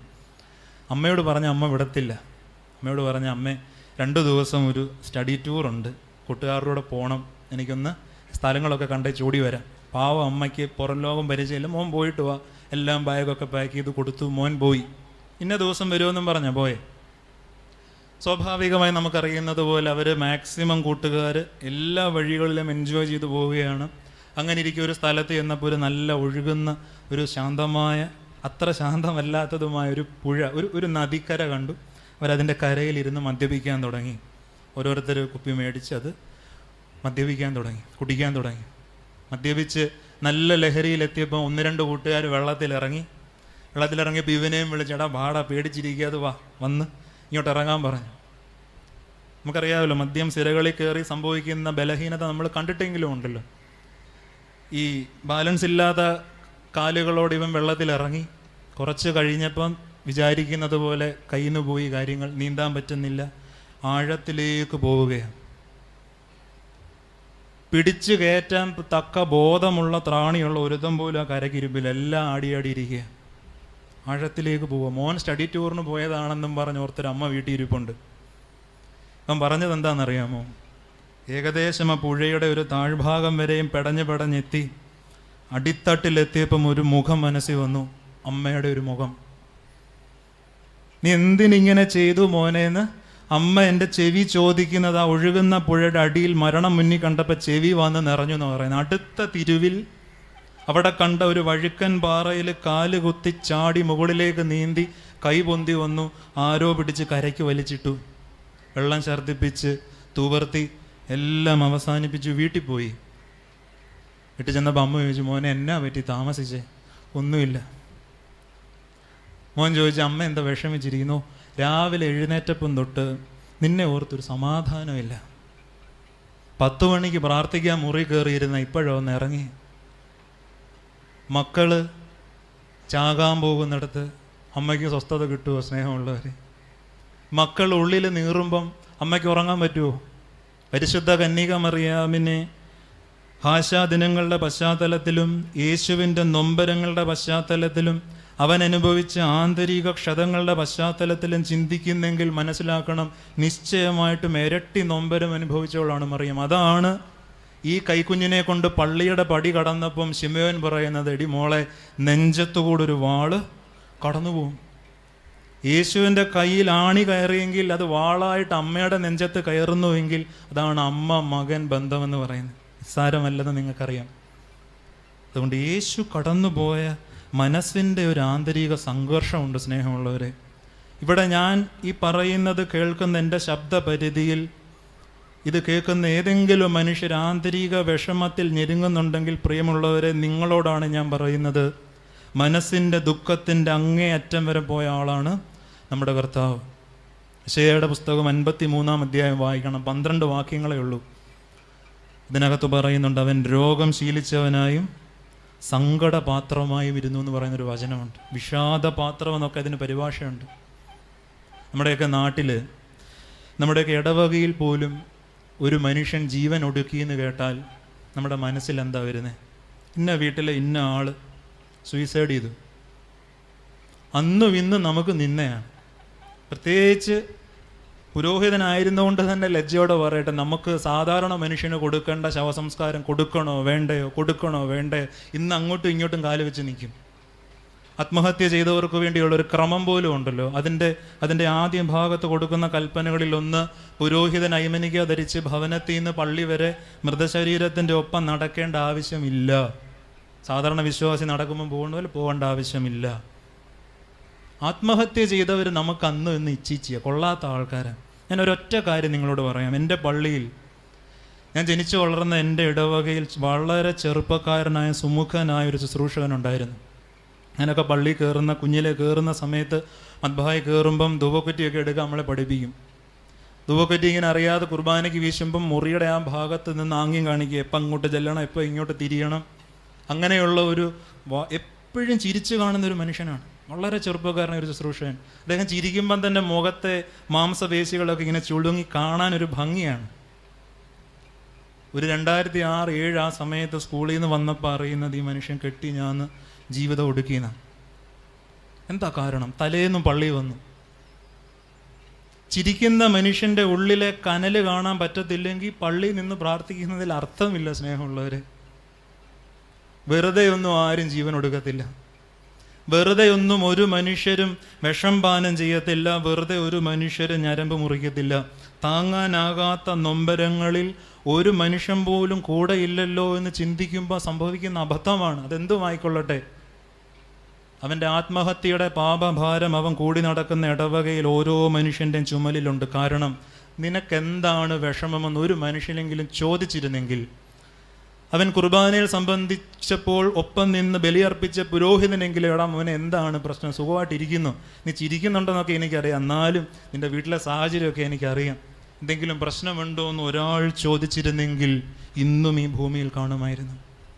അതുകൊണ്ട് എന്നെ കേൾക്കുന്ന സ്നേഹമുള്ളവരെ, യേശു തമ്പുരാൻ അനുഭവിച്ച, കർത്താവ് മുത്തിക്കുടിച്ച സങ്കടത്തിൻ്റെ കാസായിൽ ശരീരത്തിൻ്റെ രക്തവേദനകൾ മാത്രമല്ല മനസ്സിൻ്റെ ഉണങ്ങാത്ത മുറിവുകളും അനുഭവിച്ച് കടന്നുപോയവനാണ് യേശു ക്രിസ്തു. അവർ വിശുദ്ധരാകാൻ വേണ്ടി ഞാൻ എന്നെ തന്നെ വിശുദ്ധീകരിക്കുന്നു എന്ന് പറഞ്ഞാൽ എന്നെ തന്നെ മനസ്സോടെ ഞാൻ ഈ സങ്കടങ്ങൾക്ക് ഏൽപ്പിച്ചു കൊടുക്കുന്നു പിതാവേന്ന് മനസ്സോടെ കർത്താവ് കൊടുത്ത, കുരിശിൽ രക്തം ചീന്തുന്നതിന് മുൻപേ മനസ്സോടെ കർത്താവ് ഏൽപ്പിച്ചു കൊടുത്ത ഒരു ജീവിതമാണ്. ഇതിൻ്റെ ഒരു ഭാഗം കൂടെ ഉണ്ട്, ഇവിടെ പറഞ്ഞോടെ ഞാൻ അവസാനിപ്പിച്ചോളാം. വിശുദ്ധരാകാൻ വേണ്ടി എങ്ങനെയാണ് ഒരു പടി കടന്ന് നമുക്ക് പോകാൻ പറ്റുന്നത്? നമുക്കറിയാം, വിശുദ്ധൻ്റെ വഴിയിൽ കഷ്ടതയുണ്ട്, കണ്ണുനീരുണ്ട്. ഇനി നമ്മൾ ചെയ്യേണ്ടത് എന്താണെന്നറിയാമോ? നമ്മുടെ കണ്ണുനീരുകളെ, നമ്മുടെ വേദനകളെ വിശുദ്ധ കുർബാനയോട് ചേർത്ത് വെക്കാൻ നമ്മൾ ഇന്നേ വരെ ശ്രമിച്ചിട്ടുണ്ടോ? അവിടെയാണ് വിശുദ്ധ ജീവിതത്തിൻ്റെ പരിപൂർണ അവസ്ഥയിലേക്ക് നമ്മൾ ചെല്ലുന്നത്. നമുക്കിന്ന് എന്താണ് വിശുദ്ധ കുർബാന? നമുക്കിന്ന് എന്താ വിശുദ്ധ കുർബാന? പണ്ടൊരു കാലത്തൊക്കെ, ഇന്ന് പല പള്ളികളിൽ നിന്ന് വരുന്നുണ്ട്, ഈ പെരുന്നാളിനൊക്കെ കുർബാന ആരംഭിക്കുമ്പോൾ ഒരു ഗുണ്ട് പൊട്ടിക്കും, പടിഞ്ഞാറേക്ക് ഏതെങ്കിലും തിരിയുമ്പോൾ ഒരു ഗുണ്ട് പൊട്ടിക്കും, പടിഞ്ഞാറേക്ക് കാസയും പീലാസയും എഴുന്നള്ളിച്ചുകൊണ്ട് വരുമ്പോൾ ഒരു ഗുണ്ട് പൊട്ടിക്കും. ഏതോ ഒരു അച്ഛൻ്റെ കയ്യിൽ നിന്ന് ഇതൊന്ന് വിറച്ചതി പിന്നെ ആ പള്ളി നിർത്തി.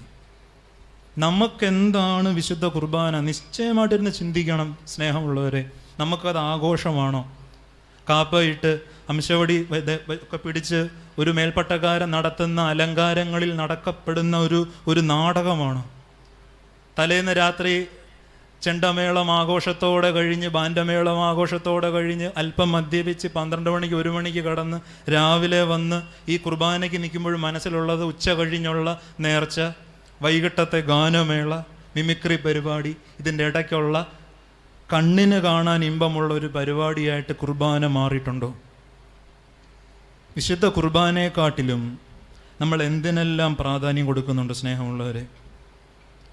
മിക്ക പള്ളികൾ, ഞാനിതൊക്കെ പറയുമ്പോഴും എന്നെ കൂടെ ചേർത്താണ് പറയുന്നത്. ഒരിക്കലും എൻ്റെ മുമ്പിലിരിക്കുന്നവരെ കുത്തുന്നു എന്ന് വിചാരിക്കരുത്. ഞാൻ ഉൾപ്പെടുന്ന എൻ്റെ സഭ, എൻ്റെ വീട്, എൻ്റെ സമൂഹത്തോട് ഒരുമിച്ച് ചിന്തിക്കുകയാണ്. ചില പള്ളികളിലൊക്കെ പെരുന്നാളിന് നേർച്ച സദ്യ വിളമ്പുമ്പം പള്ളിക്കകത്തുള്ളതിനേക്കാട്ടിൽ ഇടി പന്തലിൻ്റെ അവിടെ. 11 മണിക്ക് ഇത് നേർച്ച സദ്യയാണ്, ഇത് ശക്തിയുള്ള പരിശുദ്ധൻ്റെ നാമത്തിൽ വിളമ്പപ്പെടുന്നതാണ്, എല്ലാം നല്ലതാണ്. കുർബാനയ്ക്ക് കൊടുക്കാത്ത ആവേശവുമാണ് നേർച്ച സദ്യ കഴിക്കാൻ കിടന്ന് തെള്ളുണ്ടാക്കുന്നത്. 9ഉം 10ഉം പന്തിയൊക്കെ ആൾക്കാരുണ്ടേച്ച് പോയി അച്ഛാന്നൊക്കെ വന്ന് പറയുമ്പോൾ നമുക്ക് ചിരിയാണുള്ളി. കുർബാന കൊള്ളാൻ എത്ര പേരുണ്ടായിരുന്നു? 900 പേര് പങ്കെടുക്കുന്ന ഒരു പള്ളിയിൽ കുർബാന കൊള്ളാൻ 50 പേര്. അതും എല്ലാ അബദ്ധവശ പെരുന്നാൾ സമയമായപ്പം അപ്പൻ്റെ ഓർമ്മ വന്നു, മോൻ്റെ ബർത്ത്ഡേ വന്നു. കുർബാനയെക്കാട്ടിലും, കുർബാന പടിഞ്ഞാറേക്ക് എഴുന്നള്ളിക്കുന്നതിനെക്കാട്ടിലും ചെമ്പെടുപ്പിന് പ്രാധാന്യമുള്ള ഒരു ദുഷിച്ച കാലത്തിൽ കൂടെ നമ്മൾ കടന്നു പോവുകയാണ്. UK പോയ സഹോദരങ്ങളും ഇന്ന് ഇവിടെ തുടങ്ങിയിട്ടുണ്ടല്ലോ ചെമ്പെടുപ്പ്. നാട്ടിൽ നിന്ന് കൊണ്ടുപോയ ചെമ്പായിരിക്കും. വിശുദ്ധ കുർബാനയുടെ മഹത്വത്തിൻ്റെ മീതെ നമ്മൾ പണിത് വച്ചിരിക്കുന്ന എല്ലാ താൽക്കാലിക മഹത്വങ്ങളും നമ്മളെ നാശത്തിലേക്ക് കൊണ്ടുപോകത്തുള്ളൂ സ്നേഹമുള്ളവരെ. കാരണം ദൈവം നുറുക്കപ്പെട്ട് വിളമ്പപ്പെടുന്ന ഈ വിരുന്നിൻ്റെ ശ്രേഷ്ഠത അറിയത്തില്ലെങ്കിൽ കഷ്ടതയെ അതിജീവിക്കാൻ നമുക്ക് പറ്റത്തില്ല എന്നതിൻ്റെ അർത്ഥം. വിശുദ്ധ കുർബാന എന്താണെന്നറിയാമോ? അത് കണ്ണുനീരിൻ്റെ ആഘോഷമാണ് സ്നേഹമുള്ളവരെ. അത് മുറിവുകളുടെ ആഘോഷമാണ്. നിങ്ങൾ കടന്നു പോകുന്ന നിങ്ങളുടെ വേദനകൾ, നിങ്ങൾ അനുഭവിക്കുന്ന അനാഥത്വം, നിങ്ങൾ അനുഭവിക്കുന്ന രോഗത്തിൻ്റെ തീവ്രത, നിങ്ങൾ കണ്ണിൽ കൂടെ ഒഴുക്കുന്ന നിങ്ങളുടെ കണ്ണുനീര് അനുഭവങ്ങൾ, ഇതെല്ലാം കൊണ്ടാണ് പള്ളിയിലേക്ക് വരേണ്ടത്.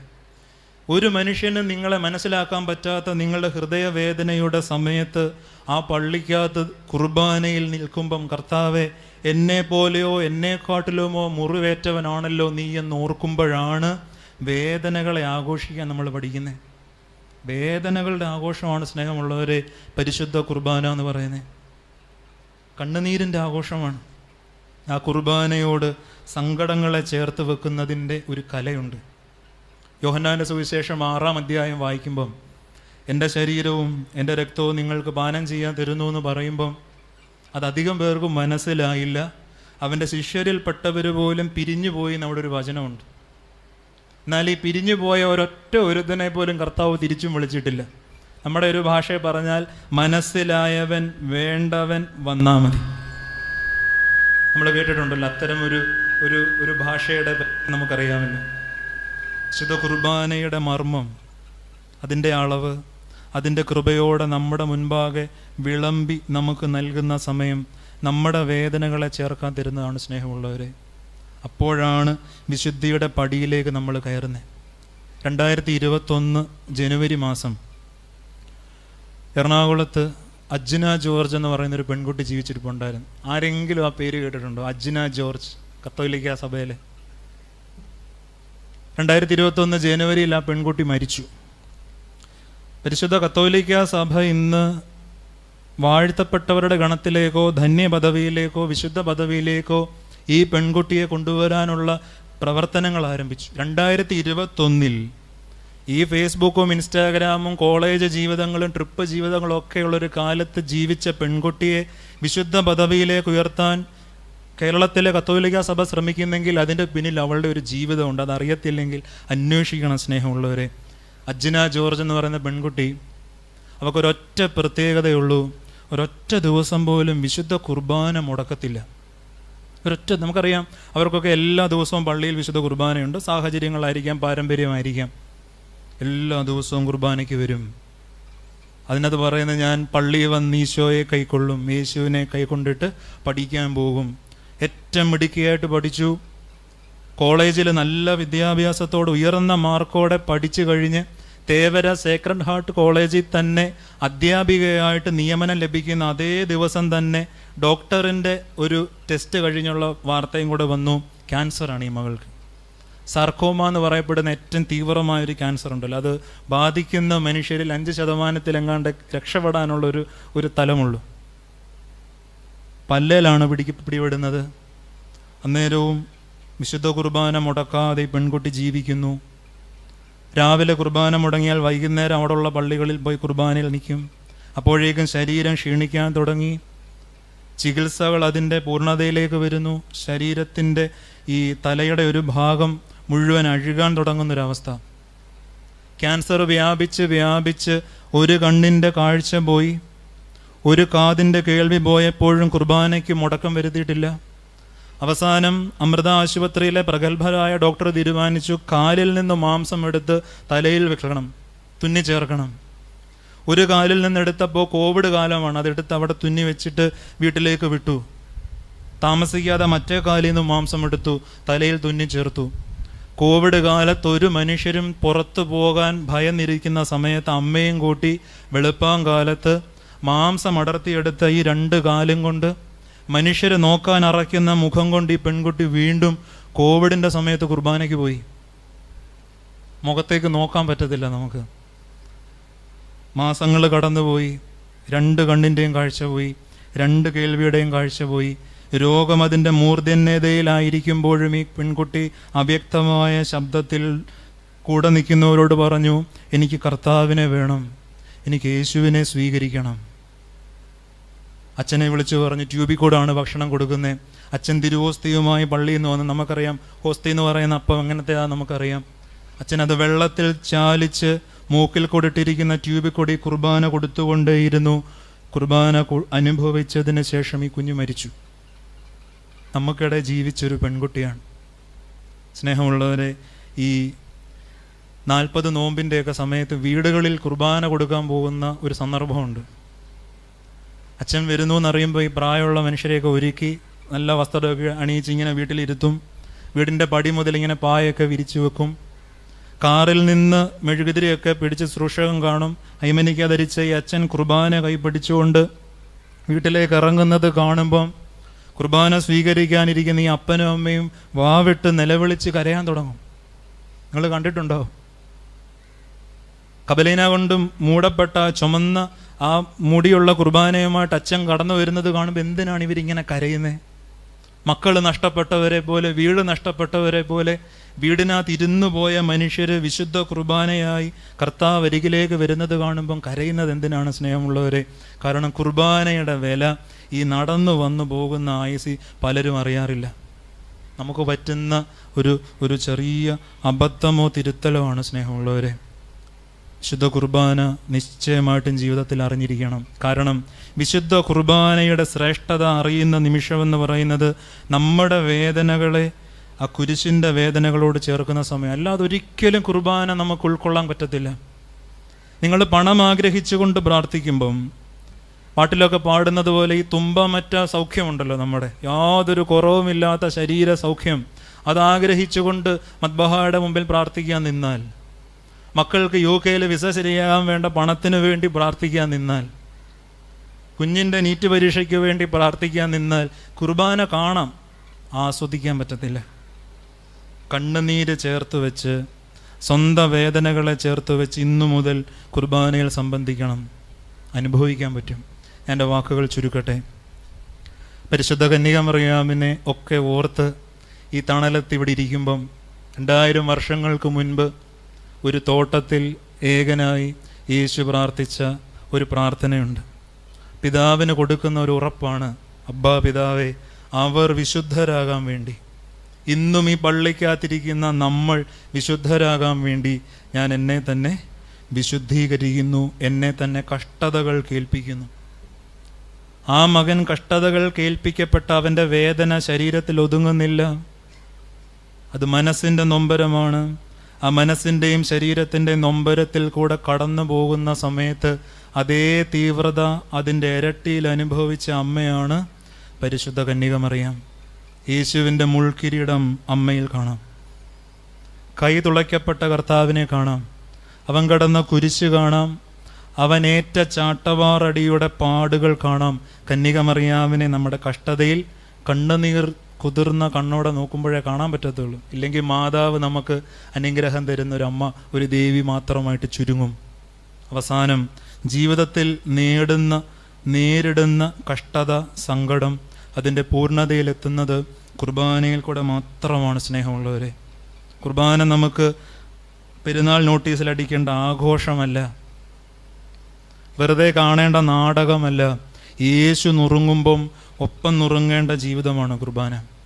അതുകൊണ്ട് കഷ്ടതകളുടെ പൂർത്തീകരണം. ഇനിയും പ്രകൃതി ദുരന്തങ്ങൾ ഈ ലോകത്തുണ്ടാവില്ലെന്ന് പറയാൻ നമുക്ക് പറ്റുമോ? ദുരന്തങ്ങൾ സംഭവിക്കാം, അപ്രതീക്ഷിത വേർപാടുകൾ സംഭവിക്കാം, മരണങ്ങൾ സംഭവിക്കാം, രോഗങ്ങൾ വരാം, എന്തും വരാം. എന്തു വന്നാലും എൻ്റെ കർത്താവ് അനുഭവിച്ചതിൻ്റെ ഒരു അംശം പോലും ഇല്ലല്ലോ എന്നോർത്ത് സങ്കടങ്ങളെ കുർബാനയോട് ചേർത്ത് വെച്ച് നമുക്ക് ജീവിക്കാം. ഇതൊരു വീട്ടിലെ ഒരു അപ്പന് പ്രാർത്ഥിക്കാം, അവർ വിശുദ്ധരാകാൻ വേണ്ടി ഞാൻ എന്നെ വിശുദ്ധീകരിക്കും. ഒരു പള്ളിയിലെ അച്ഛന് പ്രാർത്ഥിക്കാം, എൻ്റെ ഇടവകയിലെ മക്കൾ വിശുദ്ധരാകാൻ ഞാൻ എന്നെ വിശുദ്ധീകരിക്കുന്നു. ഒരു മെത്രാപ്പോലീത്തായ്ക്ക് പ്രാർത്ഥിക്കാം, ഒരു രാഷ്ട്രീയ നേതാവിന് പ്രാർത്ഥിക്കാം, അവർ വിശുദ്ധരാകാൻ ഞാൻ എന്നെ തന്നെ വിശുദ്ധീകരിക്കുന്നു. എൻ്റെ വീട്ടിലുള്ളവർ വിശുദ്ധരാകാൻ ഞാൻ എന്നെ തന്നെ നൊമ്പരങ്ങൾക്ക് വിട്ടുകൊടുക്കുന്നു. അതുകൊണ്ട് സ്നേഹമുള്ളവരെ, കഷ്ടതകളൊന്നും അർത്ഥം കൂടാതെ, കാരണം കൂടാതെ വന്നതല്ല. അതിനെല്ലാം ഒരർത്ഥമുണ്ട്. ആ ദൈവത്തിൻ്റെ വിശുദ്ധിയിലേക്ക് അടുക്കുവാൻ ദൈവത്തിൻ്റെ പരിശുദ്ധ റൂഹ നമ്മളെ സഹായിക്കട്ടെ എന്ന് പ്രാർത്ഥിച്ചുകൊണ്ട് ഞാൻ എൻ്റെ വാക്കുകൾ നിർത്തുന്നു. ദൈവം നമ്മെ അനുഗ്രഹിക്കട്ടെ.